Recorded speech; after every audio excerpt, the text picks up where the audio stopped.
இல்லை, மாண்புமிகு முதல்வர் அவர்கள்கிட்ட பல கோரிக்கைகளை நான் முன்வைத்து இருக்கிறேன்.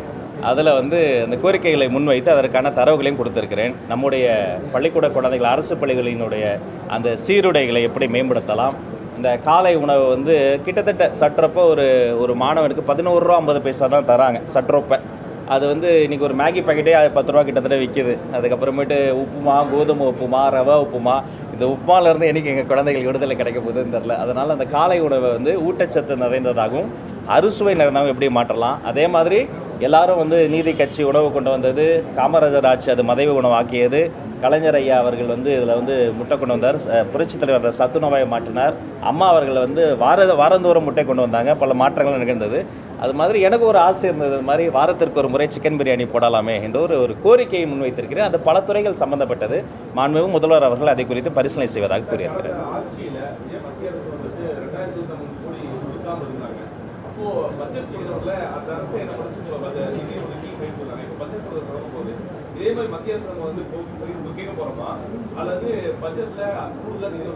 இல்லை, இப்போ நம்ம தமிழ்நாட்டுக்கு சேர வேண்டிய அந்த நிதி இருக்குது பாருங்கள், அதில் யார் பாதிக்கப்படுறது அப்படின்னு பார்த்தா, அரசு என்பதை விட, அரசியல் தலைவர்களாக இருக்கக்கூடிய நாங்கள் என்பதை விட தமிழ்நாட்டினுடைய வருங்காலம் பாதிக்கப்படுகிறது. இது இன்வெஸ்ட்மெண்ட் ஆன் நாலேஜ். தமிழ்நாடு அரசினுடைய பட்ஜெட்லேயே ஒரு மிகப்பெரிய பங்கு நாங்கள் ஏன் அந்த அரசு பள்ளிகளுக்கு செலவு செய்கிறோம். இதன் மூலமாக நாங்கள் எந்த ரிட்டர்னும் கிடையாது. இது அறிவின் மீதான ஒரு முதலீடு. அப்படி முதலீடு செய்கிற பொழுது இந்த பள்ளிக்கூடங்களில் படிக்கக்கூடிய குழந்தைகள் பிற்காலத்தில் விஞ்ஞானிகளாக வருவாங்க, பொருளாதார நிபுணர்களாக வருவாங்க, தமிழ் பண்டிதர்களாக வருவாங்க, அவர்களினுடைய தலைமுறையே மாறும். அப்படிப்பட்ட அந்த சூழலில் இருக்கிற பொழுது பல காரணங்களை கூறி, மொழி பிரச்சனைக்காக, கொள்கை பிரச்சனைக்காக சொல்லி இதை தடுப்பது ஏற்புடையதே கிடையாது. அதனால் இதில் அவங்க இன்னும் கூட அவங்க இதை கன்சிடர் பண்ணி கட்டாயமாக இதை விடுவிக்க வேண்டும். அதற்கு அவர்களிடம் பேச்சுவார்த்தை மூலமாகவோ அல்லது சட்டப்பூர்வமாகவோ எத்தகைய ஒரு விஷயத்தை முன்னெடுக்கணுமோ அதை நாங்கள் முன்னெடுப்போம். முந்தைய ஆட்சி காலத்தில் தமிழ் வழியில் படித்தவங்களுக்கு ஒரு ரிசர்வேஷன் இருக்குது கவர்மெண்ட் ஜாப்ல. அது இப்போ ஒரு முறையாக இம்ப்ளிமெண்ட் பண்ணலான்ற ஒரு கருத்து இருந்தது.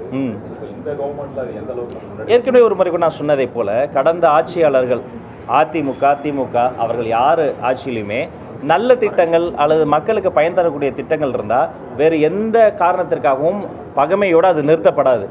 அம்மா உணவகத்தில் மக்கள் வருவது அதிகரித்திருக்கிறது. ஆட்சிக்கு வந்தவுடனே அம்மா உணவகத்தில் இருந்த அம்மாவுடைய படத்தை பிடுங்கி போட்டு ரகலை பண்ண அந்த ஆட்சியாளர்கள் நம்ம பார்த்தோம் 2021. ஆனால் இங்கே நாங்கள் ஆட்சிக்கு வந்த இந்த ஒரு சில நாட்கள் அம்மா உணவகத்தில் மக்கள் வருகை அதிகரித்திருக்கிறது, உணவு தரம் மேம்படுத்தப்பட்டு இருக்கிறது, அந்த அம்மா உணவகத்தில் இன்னும் அம்மா படம் இருக்கிறது. இதுதான் தமிழக வெற்றி கழகத்தினுடைய ஆட்சி. மாண்புமிகு முதல்வரை பொறுத்த வரைக்கும் வேற்றுமையை வளர்க்காது, பகையை தொடராது.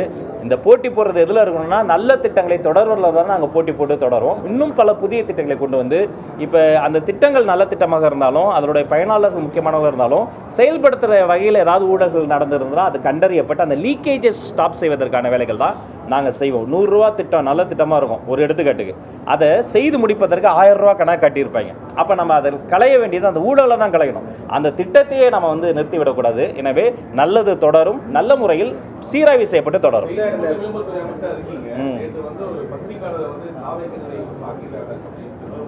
அதெல்லாம் ஏற்புடையதே அல்ல. அவர்கள் மீது நடவடிக்கை அதை சீராய்வு செய்து நம்முடைய மதிப்பிற்குரிய பொதுச் செயலாளர் அவர்கள் தலைமையில் சீராய்வு செய்து உண்மைத்தன்மையை அறிந்து நாங்கள் செயல்படுவோம். எந்த பத்திரிகையாளராக இருந்தாலுமே, எந்த கட்சியாக இருந்தாலுமே அவர்கள் மூலமாக தான் இந்த உலகத்தை இணைக்கக்கூடிய உறவு பாலம்.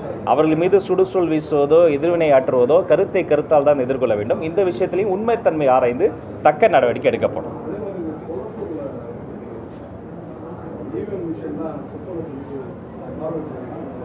அதான் அவங்க பண்ணட்டும். இவிஎம் மிஷின் இன்னும் என்னன்னோ அந்த ஆட்டோ கண்ணாடியை திருப்பினா ஆட்டோ எப்படி ஓடுன்ற மாதிரி ஆராய்ச்சி செய்ய வேண்டியது அவங்களுடைய உரிமை. நல்லா ஆராய்ச்சி செய்யட்டும், என்ன வேணால் பண்ணட்டும். சட்டப்பூர்வமாக எந்த ஒரு விஷயத்தையுமே நாங்கள் எதிர்கொள்வதற்கு தயாராக இருந்தோம். ஆனால் இந்த மாதிரி விஷயங்கள் அவர்கள் சுய பரிசோதனை முதல்ல செய்து கொள்ள வேண்டும். இன்னமும் தோற்றத்துக்கு காரணம் எக்ஸ்டர்னல் ஃபேக்டர்ஸே அவங்க தேடிக்கொண்டிருக்கிறாங்க.